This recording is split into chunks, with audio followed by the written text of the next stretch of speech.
क्या किसी रिश्ते के टूट जाने के बाद आपने कभी खुद को एक भटकते हुए जहाज जैसा महसूस किया है, जिसके ना तो पाल हैं और ना ही पतवार? वो एहसास जब आपकी जिंदगी के निर्देशांक कोऑर्डिनेट्स गायब हो गए हों और सिर्फ अनिश्चितता का विशाल सागर बचा हो। शायद आपने जबरन आशावाद से पाल सुधारने की कोशिश की हो या अपनी आंतरिक कंपास को नजरअंदाज किया हो, लेकिन दुख की अदृश्य धारा आपको वापस खींच लेती है। और अगर मैं कहूं कि सच्ची लंगरगाह किसी नए बंदरगाह को ढूंढने में नहीं, बल्कि अपने ही जहाज के ढांचे को फिर से बनाने और अटूट लचीलेपन का झंडा फहराने में है। एपिक्टेटस, महान स्टोइक गुरुओं में से एक, हमें याद दिलाते हैं, घटनाएं हमें परेशान नहीं करती, बल्कि उन पर हमारा निर्णय हमें परेशान करता है। इस पर विचार करें। एक रिश्ता खत्म होना एक घटना है, किनारे से टकराने वाली लहर की तरह ये घटित होती है, लेकिन असली तूफान जो आपके मन और हृदय को झकझोर देता है, वो लहर खुद नहीं है, बल्कि वो तरीका है जिससे आप उसे देखते हैं, जिस तरह आप उसे आंकते हैं और जिस तरह आप उसे अपने मूल्य और अपने भविष्य को परिभाषित करने देते हैं। समाज त्वरित समाधानों की अपनी लालसा में हमें सतही उपचारों के एक शस्त्रागार से घेर लेता है। जल्दी भूल जाओ, अपना ध्यान भटकाओ, किसी नए को ढूंढ लो, या और भी विनाशकारी रूप से हमें दोष के एक चक्र में धकेलता है, चाहे वो आपके दर्द के लिए दूसरे को दोषी ठहराना हो या खुद को किसी कथित गलती के लिए। ये दृष्टिकोण एक गहरे घाव पर पट्टी की तरह न केवल आपके दर्द की जटिलता को नजरअंदाज करता है, बल्कि आपसे वास्तविक परिवर्तन का अवसर भी छीन लेता है। आप खुद को फंसा हुआ महसूस करते हैं, शायद क्रोध के भंवर में, उदासी के कोहरे में, या एक ऐसे गहरे शून्य में जिसे कोई भी ध्यान भटकाने वाली चीज भर नहीं सकती। आप वास्तव में परिवर्तन और शोक की प्रक्रिया के खिलाफ लड़ रहे हैं, और यही प्रतिरोध आपका सच्चा विरोधी है। ये वीडियो आपको खोखले शॉर्टकट्स या तुरंत भूल जाने के वादे नहीं देगा। इसके बजाय ये 5 स्टोइक स्तंभों के माध्यम से आपका मार्गदर्शक होगा, एक ऐसा मार्ग जो सदियों पुरानी बुद्धिमत्ता में गढ़ा गया है और जो मौलिक रूप से ये फिर से परिभाषित करेगा कि आप किसी रिश्ते के अंत को कैसे समझते और उससे कैसे निपटते हैं। क्या आप एक ऐसी चिकित्सा के लिए तैयार हैं जो न केवल दर्द को कम करती है, बल्कि आत्मा को मजबूत करती है, आपके आंतरिक विकास और एक अटूट स्व के निर्माण पर केंद्रित है? यदि ये आपके भीतर गूंजता है तो नीचे स्वीकृति कमेंट करें। आइए मिलकर आपकी सच्ची शक्ति को उजागर करें। क्या आप खुद को पहले से बंद किताब के पन्ने पलटते हुए पाते हैं, संवादों को फिर से दोहराते हुए, अपने मन में परिणामों को बदलते हुए, या क्या होता अगर के सपनों में खोए हुए जो कभी अस्तित्व में ही नहीं था? वास्तविकता के खिलाफ ये लड़ाई पहली दीवार है जो आपकी शांति को रोकती है। आप मानसिक रूप से खुद को थका रहे हैं, इस बात से आश्वस्त हैं कि अगर आपने सही शब्द कहे होते, सही कदम उठाया होता, या अगर दूसरा व्यक्ति अलग होता, तो रिश्ता एक सुरक्षित बंदरगाह तक पहुंच गया होता। आप पछतावे के कोड़ों से खुद को मारते हैं या प्रतिशोध के जहर से खुद को जहर देते हैं। किसी न किसी तरह से एक ऐसी पटकथा को फिर से लिखने की कोशिश करते हैं जो पहले ही मंचित हो चुकी है। ये अंतहीन मंथन व्यर्थ ऊर्जा का अथाह कुआं है। ये भ्रामक विश्वास कि आप समय के प्रवाह को, दूसरों की पसंद को, या जो अतीत के रूप में पहले ही ठोस हो चुका है, उसे नियंत्रित कर सकते हैं, वही जंजीर है जो आपको कैद करती है।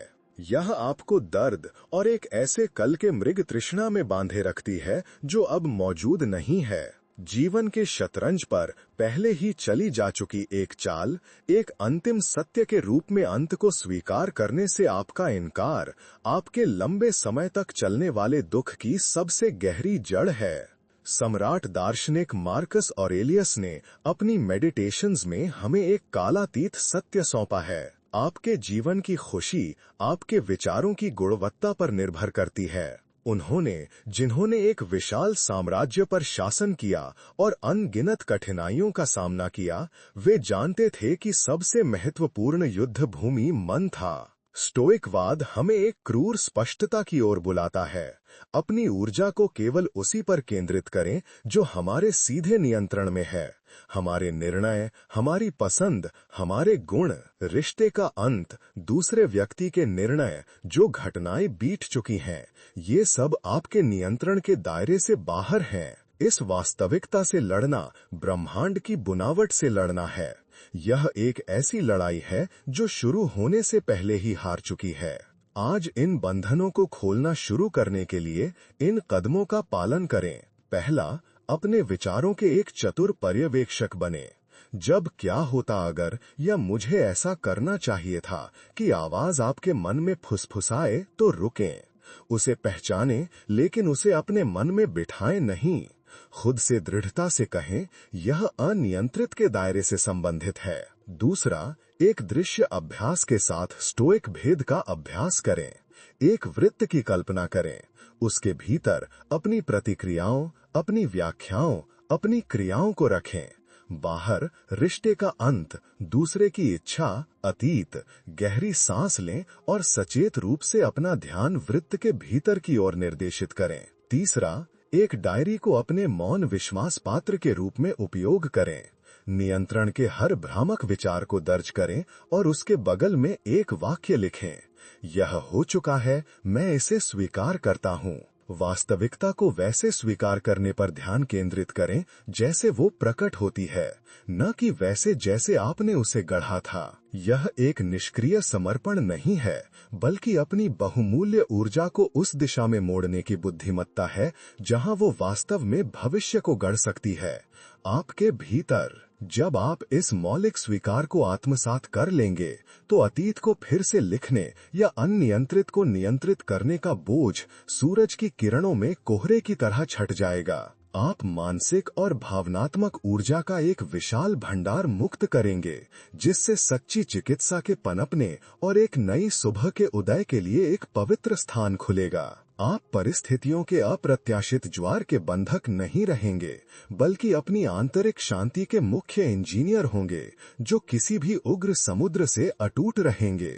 लेकिन यहाँ वह बात है जो किसी रिश्ते के अंत के बाद हमें होने वाले दर्द के बारे में अधिकांश लोग समझते नहीं हैं। अधिकांश लोग इससे भागने की कोशिश करते हैं, जैसे कि ये कोई ऐसा राक्षस हो जिससे बचना चाहिए, और यह एक गंभीर गलती है। यह पलायन वास्तव में केवल राक्षस को बढ़ाता है।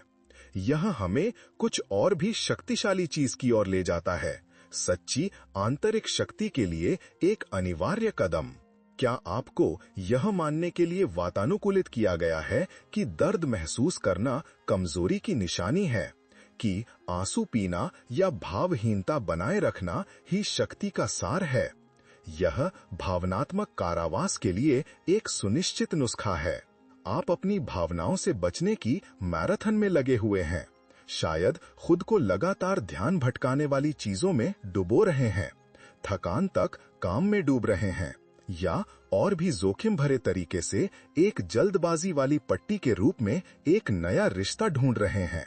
आप दुख की हर लहर, क्रोध के शिखर या शोक के शून्य को एक व्यक्तिगत विफलता के रूप में व्याख्या करते हैं, एक अकाट्य प्रमाण कि आपकी लचीलापन अपर्याप्त है। यह दमन दर्द को गायब नहीं करता, यह उसे आपकी आत्मा की गहरी छाया में धकेलता है, जहां वह शक्ति प्राप्त करता है और अव्यवहारिक और संक्षारक तरीकों से प्रकट होता है, जैसे लगातार चिड़चिड़ापन, अंतहीन अनिद्रा की रातें, या एक ऐसा निंदकपन जो हर नए अनुभव को जहर देता है। आप अनजाने में खुद को शोक की प्राकृतिक और महत्वपूर्ण प्रक्रिया का अनुभव करने से रोकते हैं, इस बात से आश्वस्त हैं कि सच्ची शक्ति इनकार में निहित है, जबकि वास्तव में यह सदाचारी और सचेत टकराव में पनपती है। सेनेका, बुद्धिमान सलाहकार, अपनी ल्यूसिलियो को पत्र में हमें एक शक्तिशाली रूपक प्रदान करते हैं। कोई भी पेड़ इतना मजबूत नहीं होता जिसे हवा ने न झुलसाया हो। स्टोइक असंवेदनशील मशीनें नहीं थे। वे भावनाओं के अस्तित्व को पहचानते थे, लेकिन सिखाते थे कि उनका गुलाम न बने, उन्हें जीवन की दिशा तय न करने दें। प्रारंभिक दर्द रिश्ते के अंत का पहला झटका एक सहज निर्णय है, हालांकि लंबे समय तक चलने वाला दुख उस निर्णय के प्रति हमारी स्वैच्छिक और लगातार स्वीकृति है। भावना को पहचानना, उसे खुद में समाये बिना मौजूद रहने देना और उसे सत्य के साहस और विवेक के संयम से संसाधित करना स्टोइक सद्गुण है। यह सूर्योदय और सूर्यास्त जितना ही प्राकृतिक प्रक्रिया है और इसका विरोध करना अस्तित्व की धारा के विपरीत तैरना है। आज इस बुद्धिमत्ता को उजागर करना शुरू करने के लिए, जानबूझकर महसूस करने के लिए दैनिक समय का एक पवित्र स्थान समर्पित करें, भले ही वह केवल 15 मिनट ही क्यों ना हो। एक शांत जगह ढूंढें, चुपचाप बैठें और अपनी भावनाओं को प्रकट होने के लिए आमंत्रित करें। उन्हें एक वैज्ञानिक की जिज्ञासा से देखें, बिना किसी निर्णय के, जैसे आसमान में नाचते बादल। खुद से दृढ़ सौम्यता के साथ पूछें, यह भावना मेरे सीने में, यह सनसनी मुझसे क्या संवाद करने की कोशिश कर रही है? उसे दूर धकेलने के बजाय उसकी बनावट, उसके रंगों का अन्वेषण करें। अपनी सबसे कच्ची भावनाओं को बिना सेंसर या फिल्टर के उड़ेलने के लिए एक डायरी को सुरक्षित स्थान के रूप में उपयोग करें। जब दर्द भारी पड़ने लगे तो सचेत श्वास के साथ वर्तमान में खुद को स्थिर करें। हवा के अंदर आने और बाहर जाने को महसूस करें, ये याद दिलाते हुए कि आप यहाँ हैं, अभी हैं। याद रखें, महसूस करना कमजोरी का प्रमाण पत्र नहीं है, ये आपकी मानवता का सत्यापन है। सच्ची शक्ति उस मानवता को बुद्धिमत्ता के साथ संसाधित करने में निहित है, उसे खुद को नियंत्रित करने या आपके सार को परिभाषित करने की अनुमति दिए बिना। जब आप इस प्रक्रिया को सचेत और सदाचारी तरीके से अपनाने की अनुमति देंगे, तो दर्द आपके मानसिक अलमारी की छाया में एक विकृत राक्षस नहीं रहेगा और एक कठोर लेकिन न्यायपूर्ण शिक्षिका के रूप में प्रकट होगा। आप एक ऐसी भावनात्मक लचीलापन विकसित करेंगे जो केवल एक मुखौटा नहीं है, बल्कि एक वास्तविक किला है, जो जीवन द्वारा प्रस्तुत किसी भी अप्रतिकूलता का सामना करने में सक्षम है। उसे नजरअंदाज करके नहीं, बल्कि उसे समझकर, उसे एकीकृत करके और पार करके। आपकी आंतरिक शांति दर्द की भ्रामक अनुपस्थिति नहीं होगी, बल्कि शांति, उद्देश्य और नई खोजी गई गरिमा के साथ उससे गुजरने की अटूट क्षमता होगी। हाँ, दर्द को संसाधित करना महत्वपूर्ण है, लेकिन यह पुनर्निर्माण की शुरुआत मात्र है। कुछ नया और स्थायी बनाने के लिए आपको अपना ध्यान उस पर केंद्रित करना होगा जो हो गया था, उस पर नहीं, बल्कि उस पर जो अभेद्य है, आपका चरित्र। यह हमें कुछ और भी शक्तिशाली चीज की ओर ले जाता है, आपकी आंतरिक संप्रभुता का सार। क्या आप खुद को जो कुछ था उसकी एक गूंज जैसा, रिश्ते के भीतर जो व्यक्ति आप थे उसकी एक छाया जैसा महसूस कर रहे हैं, जैसे आपकी पहचान उस टूटे हुए संबंध से बंधी हुई थी? यह खुद को फिर से खोजने का समय है, निर्भरता में नहीं, बल्कि अपने अटूट सद्गुण में। आप अनजाने में अपने मूल्य और आत्मसम्मान को उस चीज से जोड़ रहे होंगे जो रिश्ते के भीतर थी, या जिसे आप प्रतिनिधित्व करते थे, या और भी खतरनाक, दूसरे व्यक्ति की स्वीकृति और सत्यापन से। अपने स्वयं के मूल्य का ये बाहरीकरण आपको जीवन के हर मोड़ और ज्वार पर एक नाव की तरह बना देता है। आप रिश्ते के अंत से बचे खालीपन को भरने के लिए बाहरी सत्यापन की निरंतर खोज में लग जाते हैं, चाहे वो सतही प्रशंसा के माध्यम से हो, क्षणभंगुर नई उपलब्धियों के माध्यम से हो, या वापसी की भ्रामक आशा के माध्यम से। यह निरंतर खोज आपका ध्यान उस एकमात्र स्थान से भटकाती है जहां सच्ची संतुष्टि, स्टोइक यूडाइमोनिया पाई जा सकती है, आपके भीतर, आपके मुख्य गुणों के धैर्यवान और जानबूझकर खेती में। आप उथल पुथल के बीच ये भूल जाते हैं कि आपका सबसे गहरा सार आंतरिक, अपरिवर्तनीय है और बाहरी नहीं, दुनिया की सनक के मुताबिक। एपिक्टेटस, पूर्व गुलाम जो सबसे प्रभावशाली स्टोइक दार्शनिकों में से एक बने, उन्होंने सच्ची स्वतंत्रता जानने वाले की बुद्धिमत्ता के साथ घोषणा की, ये मत चाहो कि घटनाएं वैसे घटित हों जैसे तुम चाहते हो, बल्कि चाहो कि घटनाएं वैसे ही घटित हों और तुम सुखी होगे। स्टोइक लोगों के लिए सच्ची खुशी, यूडाइमोनिया, क्षणिक उत्साह की स्थिति नहीं थी, बल्कि प्रकृति के साथ सामंजस्य में जिया गया जीवन था, जो तर्क और सद्गुण के अनुसार जीना है। समझने के लिए ज्ञान, कार्य करने के लिए साहस, संबंध बनाने के लिए न्याय और खुद पर नियंत्रण के लिए संयम, ये अटूट स्तंभ हैं। आपकी सबसे गहरी पहचान उसमें नहीं है जिसके साथ आप थे, बल्कि उसमें है जो आप हैं और जिसमें आप हर दिन बनने का प्रयास करते हैं। आपका चरित्र आपका सच्चा घर है और वो अभेद्य है। आज अपनी आंतरिक कंपास को फिर से संरेखित करना शुरू करने के लिए अपने गुणों की एक ईमानदार सूची बनाएं।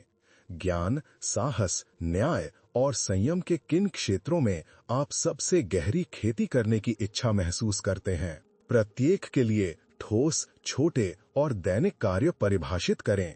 उदाहरण के लिए, साहस के लिए वो कठिन बातचीत का सामना करना हो सकता है जिसे आप टाल रहे हैं, या एक नई परियोजना शुरू करना जो आपको अपने आराम क्षेत्र से बाहर निकालती है। संयम के लिए सोशल मीडिया पर समय को नियंत्रित करना हो सकता है, या हर भोजन से पहले कृतज्ञता का अभ्यास करना। उन शौक और जुनून से फिर से जुड़ें जिन्हें शायद रिश्ते के दौरान उपेक्षित किया गया था। आत्म विकास में बहुमूल्य समय निवेश करें, चाहे वो एक परिवर्तनात्मक किताब में गोता लगाना हो, एक नया कौशल सीखना हो जिसने आपको हमेशा आकर्षित किया हो, या अपने शारीरिक और मानसिक स्वास्थ्य के प्रति उत्साहपूर्वक समर्पित होना हो। आपकी पहचान, आप कौन हैं, इसका सच्चा सार चरित्र की एक ठोस और अटूट नींव पर निर्मित होना चाहिए, न कि बाहरी परिस्थितियों या दूसरों की स्वीकृति की दलदली रेत पर।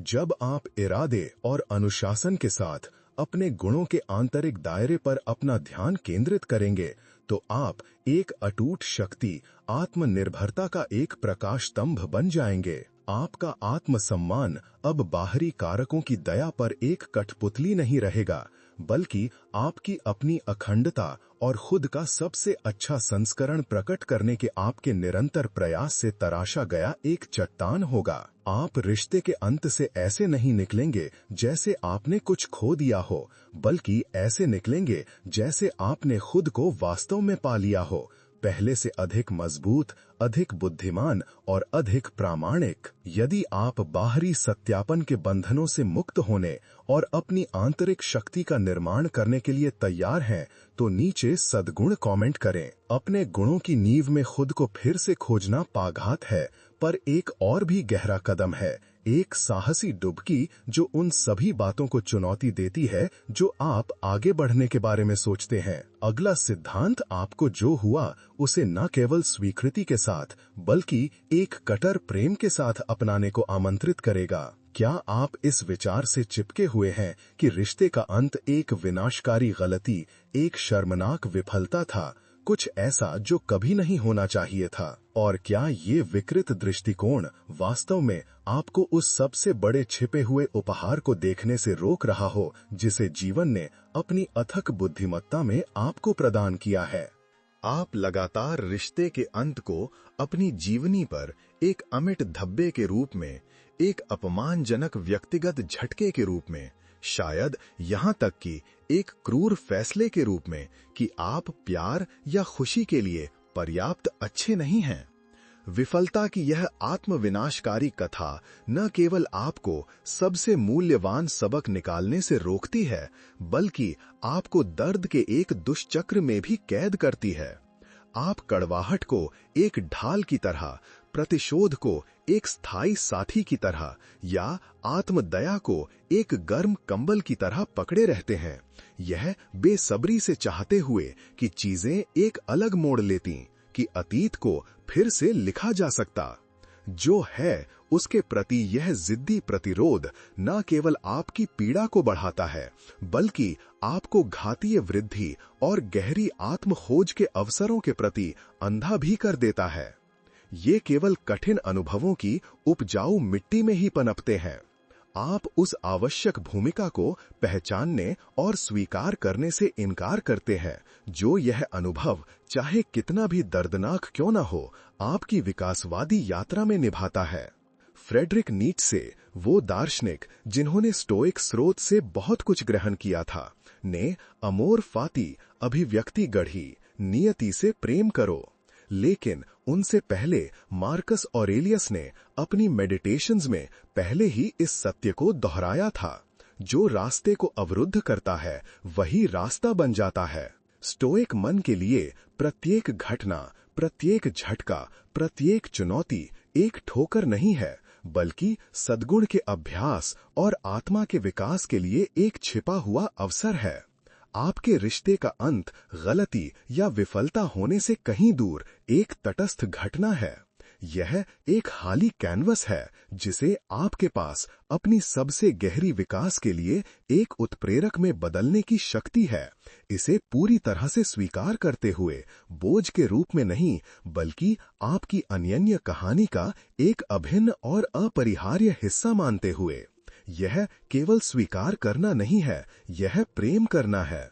आज अपने जीवन में अमोर फाती को शामिल करने के लिए अपनी मानसिक कथा में एक मौलिक परिवर्तन के साथ शुरुआत करें। मंत्र "यह एक विफलता थी" का जाप करने के बजाय इसे इस तरह से फिर से लिखें: यह एक अनुभव था जो दर्दनाक होते हुए भी मुझे X, Y और Z सिखाया।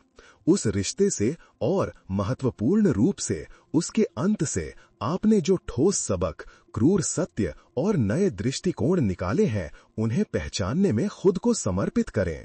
दूसरा, अनुभवों के लिए कृतज्ञता का एक क्षेत्र विकसित करें, यहाँ तक कि सबसे तीखे अनुभवों के लिए भी, क्योंकि वे ही आपके चरित्र के इस्पात को गढ़ते हैं। अपनी डायरी में 3 बातें लिखें जो आपने अपने बारे में, रिश्तों के बारे में या रिश्ते के अंत के कारण आपने कैसे विकास किया, सीखें। तीसरा, रिश्ते के अंत को एक अचानक और निश्चित पूर्ण विराम के रूप में नहीं, बल्कि अपनी गाथा में एक रणनीतिक अल्प विराम के रूप में देखें, एक आवश्यक मोड़ जो आपको एक नए और अधिक प्रामाणिक अध्याय की ओर ले जाएगा। अमोर फाती को अपनाना न केवल यह स्वीकार करना है कि जीवन आपको क्या प्रस्तुत करता है, बल्कि अपनी नियति के हर हिस्से से प्यार करना है। आंतरिक रसायन विज्ञान के साथ जहर को दवा में, हानि को लाभ में, अंत को एक नई शुरुआत में बदलना है। जब आप अमोर फाती की परिवर्तनकारी शक्ति को आत्मसमर्पण करेंगे, तो वो कड़वाहट जो पहले आपके दिल में भारी थी, यात्रा के लिए एक गहरी कृतज्ञता में बदल जाएगी। आप रिश्ते के अंत को एक अपूरणीय क्षति के रूप में नहीं, बल्कि प्रतिकूलता के रूप में छिपा हुआ एक उपहार, आपके सबसे गहरे और महत्वपूर्ण विकास के लिए एक अथक प्रेरक शक्ति के रूप में देखना शुरू करेंगे। आपकी कहानी अब दर्द का एक विलाप नहीं होगी, बल्कि विजय, बुद्धिमत्ता और लचीलेपन की एक महाकाव्य गाथा होगी। और आप एक खुले दिल और एक अटूट मन के साथ भविष्य में जो कुछ भी हो, उसका स्वागत करने के लिए तैयार होंगे, ये जानते हुए कि प्रत्येक अनुभव आपकी नियति का एक अनिवार्य हिस्सा है। नियति से प्रेम करना शांति की कुंजी है, लेकिन इस परिवर्तन को मजबूत करने और वास्तव में अटूट बनने के लिए हमें ये समझना होगा कि हर चुनौती, हर झटका एक प्रशिक्षण है। अंतिम सिद्धांत आपको अनुभव में गढ़े गए एक कवच से लैस करेगा। जीवन जो कुछ भी आपको प्रस्तुत करने की हिम्मत करे, उसके लिए क्या आप खुद को भविष्य के डर का बंधक पाते हैं, इस संदेह से लकवाग्रस्त हैं कि आप फिर कभी उठ नहीं पाएंगे, या खुशी एक ऐसा होराइजन है जो हमेशा के लिए दूर हो गया है? यही वही सटीक मानसिकता है जिसे स्टोइकवाद ध्वस्त करने का प्रस्ताव रखता है। लकवाग्रस्त डर को शक्ति के एक अटूट स्रोत में बदलता है। आप अनजाने में खुद को परिस्थितियों के शिकार के रूप में प्रस्तुत कर सकते हैं, इस विश्वास में डूबे हुए कि प्रतिकूलता दुर्भाग्य का एक स्पष्ट संकेत है, एक ब्रह्मांडीय अन्याय या एक अयोग्य दंड है। पीड़ित होने की ये मानसिकता न केवल चुनौतियों के सामने आपकी प्रतिक्रिया करने की क्षमता को कमजोर करती है, बल्कि आपको लाचारी और निष्क्रियता के एक दुष्चक्र में भी फंसाती है। आप अदृश्य दीवारें खड़ी करते हैं, नए अनुभवों, नए रिश्तों, यहाँ तक कि नई परियोजनाओं से बचते हैं, उसी दर्द को फिर से जीने के लकवाग्रस्त डर के कारण। यह अत्यधिक आत्म सुरक्षा आपको संभाव्य खुशियों, नए कनेक्शनों और महत्वपूर्ण रूप से जीवन द्वारा प्रदान की जाने वाली वृद्धि से अलग करती है। आप सुरक्षा की इस खोज के बीच यह भूल जाते हैं कि जीवन स्वयं चुनौतियों और परिवर्तनों का एक अटूट क्रम है। सच्ची शक्ति उनसे बचने में नहीं है, बल्कि उन्हें उस पवित्र भट्टी के रूप में उपयोग करने में है जहां एक अटूट भावना गढ़ी जाती है। सम्राट मार्कस ऑरेलियस ने अपनी मेडिटेशंस में हमें बुद्धिमत्ता का एक और मोती प्रदान किया।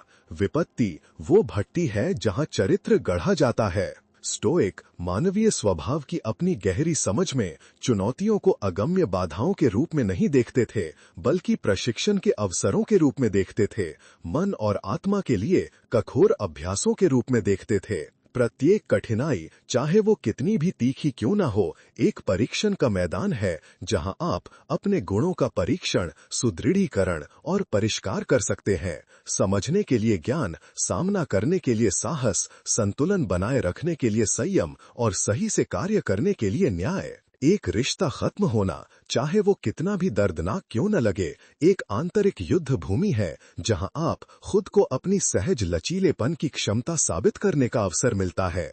आज अपने लचीलेपन को गढ़ना शुरू करने के लिए पीड़ा के प्रति अपने दृष्टिकोण के मौलिक पुनर्मूल्यांकन के साथ शुरू करें।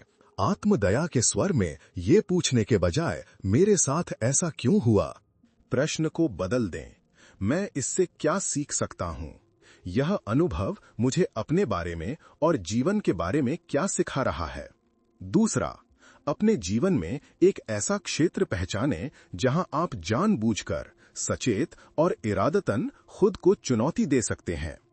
यह काम पर एक कठिन परियोजना शुरू करना हो सकता है, एक जटिल नया कौशल सीखना हो सकता, या अपनी शारीरिक व्यायाम दिनचर्या को तेज करना हो सकता है।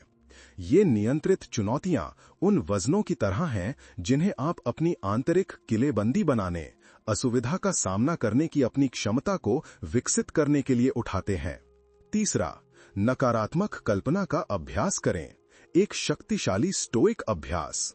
भविष्य के सबसे बुरा संभव परिस्थिति की कल्पना करें, उससे चिपके बिना, केवल एक मानसिक अभ्यास के रूप में। और फिर मानसिक रूप से यह सोचें कि आप अपने स्टोइक सिद्धांतों, स्वीकृति, सद्गुण, अमोर फाती का उपयोग गरिमा और प्रभावशीलता के साथ उसका सामना करने के लिए कैसे करेंगे। यह निराशावाद नहीं है, यह जीवन की अंतर्निहित क्षणभंगुरता और अनिश्चितता के लिए मानसिक तैयारी है। याद रखें, आपकी आत्मा पर हर निशान एक विजय की कहानी है, और हर दर्द, चाहे कितना भी तीव्र क्यों ना हो, एक सीढ़ी है जो आपको खुद के एक मजबूत, अधिक बुद्धिमान और अटूट संस्करण तक उठाती है।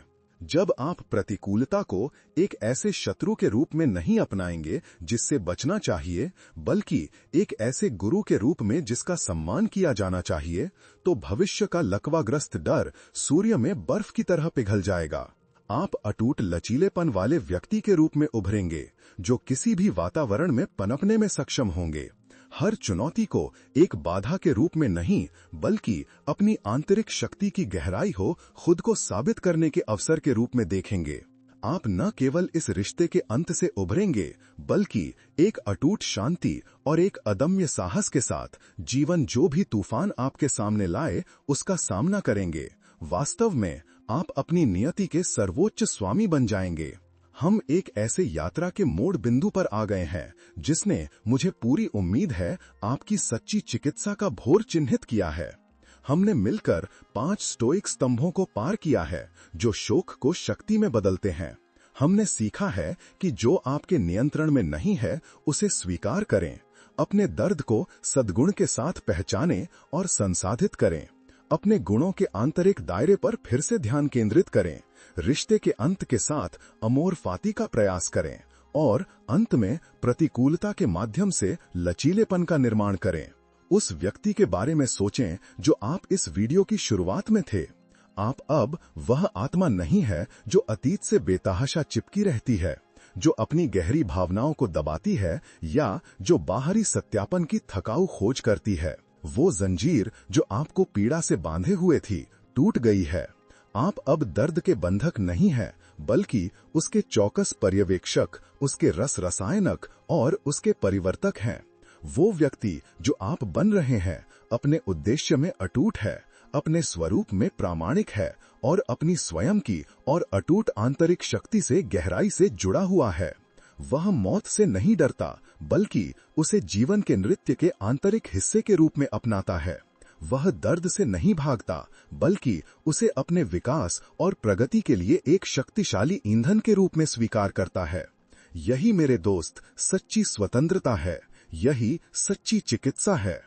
यदि इस वीडियो ने आपको छुआ है, यदि इसने चिंतन की एक चिंगारी जलाई है और आपको चलने के लिए एक नया रास्ता प्रदान किया है, तो कृपया इसे लाइक करें। नीचे कमेंट करें कि इन 5 स्तंभों में से कौन सा इस समय आपकी आत्मा के साथ सबसे अधिक गूंजा, या एक छोटी सी जीत, स्वीकृति की एक झलक साझा करें जिसे आपने अपनी यात्रा में अनुभव किया है। इस वीडियो को ऐसे किसी व्यक्ति के साथ साझा करें जिसे आप जानते हैं कि वो आशा और वास्तविक पुनर्निर्माण के इस संदेश को सुनने के लिए तरस रहा है।